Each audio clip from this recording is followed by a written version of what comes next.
सतलोक के अंदर सतपुरुष ने अपने पुत्र अचिंत से कहा कि आप यहाँ की अन्य सृष्टि रचना को करो मेरी शक्ति तक। अचिंत ने अपनी सब शक्ति से अक्षर पुरुष परब्रह्म की उत्पत्ति की और उससे कहा कि मेरा सहयोग दो यहाँ सतलोक में अन्य सृष्टि रचना करने का।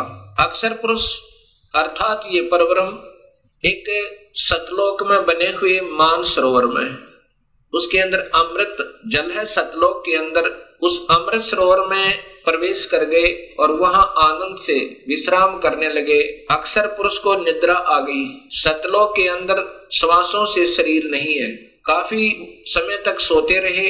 तब सतपुरुष ने अपनी सब शक्ति से जल अमृत तत्व से एक अंडा बनाया और उसमें एक आत्मा प्रवेश की। उस आत्मा समेत उस अंडे को उस जल में डाला, अमृत सरोवर में, उस मान सरोवर में। वो अंडा गड़गड़ गड़गड़ करता हुआ नीचे जा रहा है तो अक्षर पुरुष अर्थात इस पार ब्रह्म की निद्रा भंग हुई। जब ही कोई अधूरी निद्रा से जागता है उसके अंदर कुछ कोप होता है।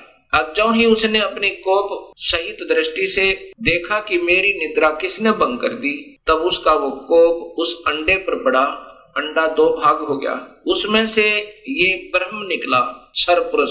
ब्रह्म अर्थात क्षर पुरुष, इसी को ज्योत स्वरूपी निरंजन, वास्तव में इसका नाम कैल है, कैल। और यही आगे चल के काल कहा, ये आने वाले इसी विवरण में आपको ज्ञान होगा। आकाशवाणी सतपुरुष ने की कि तुम दोनों बाहर आओ। अक्षर पुरुष तुम निद्रा में थे और आपके बिना यहाँ सृष्टि नहीं रची जा रही थी।